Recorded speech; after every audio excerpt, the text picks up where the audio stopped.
지금 서점가에서 가장 잘 팔리고 있는 책들을 읽어본 후기를 말씀드립니다.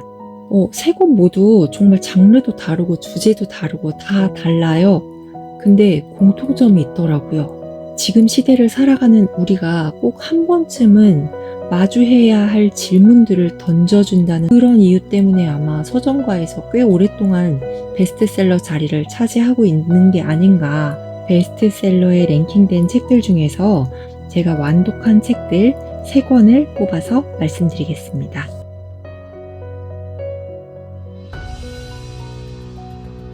첫 번째 책은 김영하 작가님의 에세이 단 한 번의 삶입니다.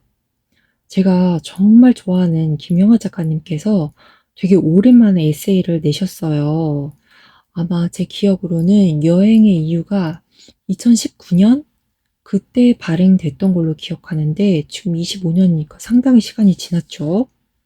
이번 책은 더욱이 작가님께서 평생 단 한 번 쓸 수 있는 글이라고 표현을 하셨을 만큼 지금까지 발표된 책들 중에서 가장 내밀하고 또 개인적인 고백을 담은 산문집이더라고요.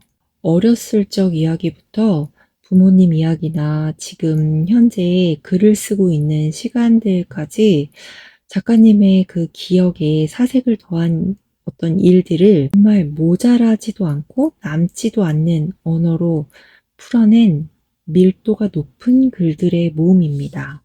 근데 원래 그 사람이 진짜 있어 보이고 싶고 좀 잘 보이고 싶은 사람들한테는 그 숨길 법한 그런 얘기들이 있잖아요.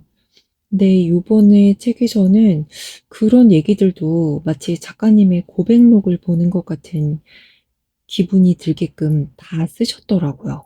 저는 이 글들이 감정의 과장이 전혀 없이 담담해서 정말 너무 좋았고요. 그리고 이건 번외로 그 작가님의 책에서 다른 책들을 많이 언급을 하시는데 그 책이 다 너무 재밌어 보이는 거예요. 그래서 소개된 책들까지 다 읽어보려고 하니까 아주 읽기에 숙제가 많아진 그런 책이었습니다. 두 번째 책은 김금희 작가님의 첫 여름 완주입니다. 요즘 아주 핫하죠? 박정민 배우님의 출판사 무제에서 나온 책으로 유명한데요. 원래는 이게 오디오북으로 먼저 발행이 되고 나중에 책으로 출간이 됐다고 해요. 근데 저는 그걸 모르고 이걸 책을 먼저 봤거든요. 그래서 처음에 이게 각본집인가 싶을 정도로 되게 특이하다 그러면서 읽었는데 나중에 알고 나서 이걸 너무 한번 들어보고 싶은 거예요. 근데 이게 특정 플랫폼을 구독해야지만 들을 수 있는 것 같더라고요. 그래서 책을 이걸 한 권을 들으려고 구독을 해야 되나 싶어가지고 아직 못 듣고 있기는 한데 이거 한 권씩 구매할 수 있으면 정말 좋겠습니다. 어쨌든 언젠가 한 번쯤 꼭 들어보고 싶어요. 왜냐하면 여기서 나오는 사투리가 정말 너무 재밌거든요. 일단 제가 책으로만 읽었을 때에 받은 느낌을 말씀을 드리면 책 자체도 저는 정말 재밌게 읽었고요. 이게 말 그대로 얘기도 재밌는데 유머 코드가 저랑 되게 잘 맞는 거예요.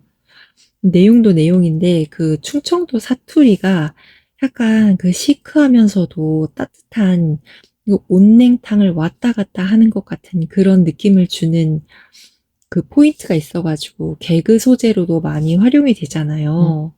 근데 그런 부분이 참 잘 드러난 것 같아서 저 너무 취저로 재밌게 읽었고요.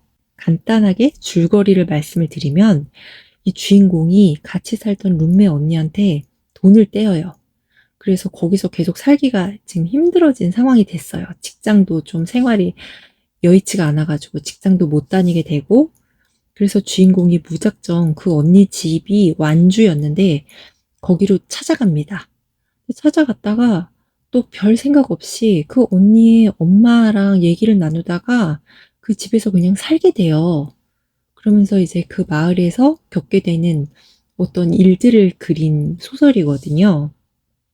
근데 그 안에 공동체랄지 어떤 그 마을이 품은 자연 그리고 갈등과 또 성장 이런 키워드들이 그 얇은 책에 다 들어있어요. 그래서 진짜 김금희 작가님께서 대가이시구나 생각이 들었어요.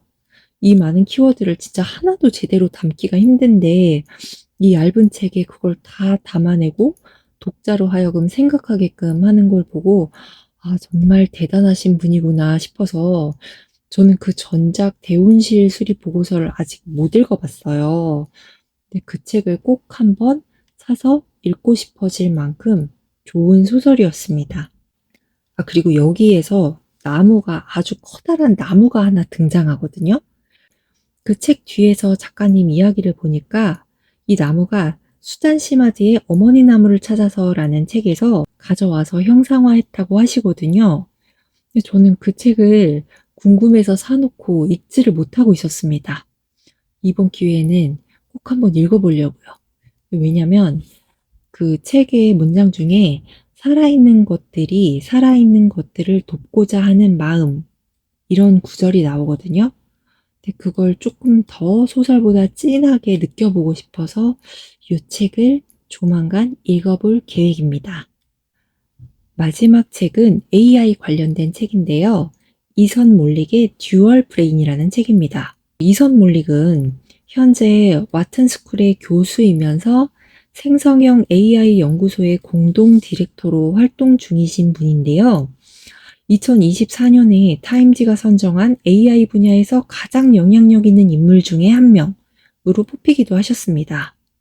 경영학 분야에서는 가장 많이 인용되는 논문의 저자이기도 하셔가지고 그 관련된 분야의 분들이 이 책에 대한 기대감이 아주 높았던 걸로 알고 있거든요. 이 책의 이제 핵심 주제를 말씀드리면 바로 AI가 보조도구가 아니라 이제는 우리 삶에 완전히 들어온 우리의 두뇌가 되어야 한다라는 것입니다.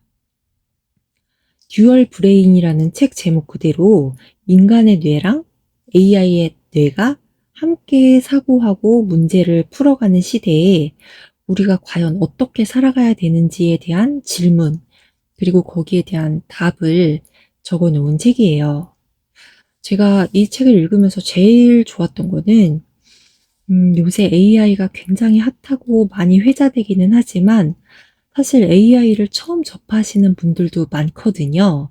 근데 그런 분들이 쉽게 이해할 수 있도록 비즈니스랄지 교육이랄지 뭐 일자리 문제랄지 이렇게 다양한 사례를 들어서 담았기 때문에 이해하기가 좀 편하겠다라는 생각이 들어서 그거는 장점인 것 같고 다만 좀 아쉬웠던 점은 이게 AI 기술이 워낙 빨리 발전하다 보니까 지금 이 책에서 다루고 있는 그 시기가 2023년에서 2024년 초? 그 정도더라고요.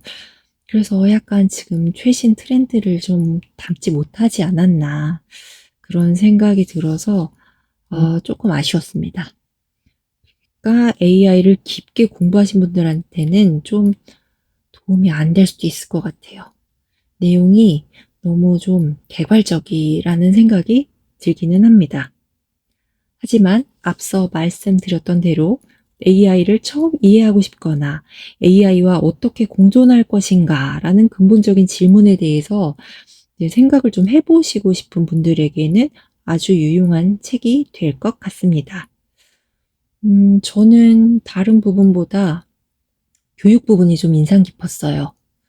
사실 뭐 교육에서 우리가 AI를 쓴다고 교과서가 디지털이 되고 뭐 그런 게 AI 교육이 아닌 거잖아요. 더 개인화되고 깊숙하게 심화되는 게 이제 핵심일 텐데 그런 교육 시스템으로 자라나는 아이들은 또 어떤 인류가 될지 그게 궁금하기도 했고 그 교육이 변한다는 건 결국 장기적으로 보면 사회가 변한다는 이야기인 거잖아요.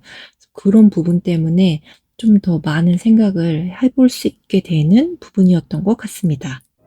여기까지 제가 6월에 베스트셀러 중에서 읽은 책 3권에 대해서 소개를 해드렸어요.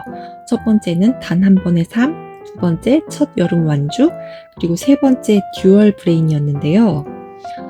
3권 모두 정말 장르도 다르고 주제도 다르고 다 달라요. 근데 공통점이 있더라고요. 이게 지금 시대를 살아가는 우리가 꼭 한 번쯤은 마주해야 할 질문들을 던져준다는 점에서 그렇다고 저는 생각이 들었습니다. 한 권은 삶의 태도에 대해서 좀 깊게 생각을 해보게 되는 책이었고, 또 한 권은 우리가 인간이랑 맺는 어떤 관계만 생각하기 쉬운데, 여기서 자연과의 관계, 그리고 갈등이랑 그것들을 어떻게 화해해야 할지에 대한 내용을 다뤄서 그게 정말 좋았던 것 같고, 또 마지막으로는 기술과 공존하는 어떤 사고방식을 우리가 어떻게 이해하면 될지를 이야기해 주는 것 같아서 굉장히 좋았고, 그런 이유 때문에 아마 서점가에서 꽤 오랫동안 베스트셀러 자리를 차지하고 있는 게 아닌가 하는 생각이 들었습니다.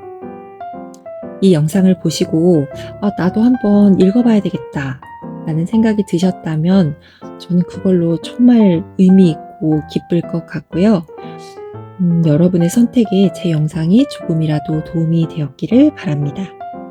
다음 영상에서는 또 다른 주제와 책들로 찾아뵙겠습니다.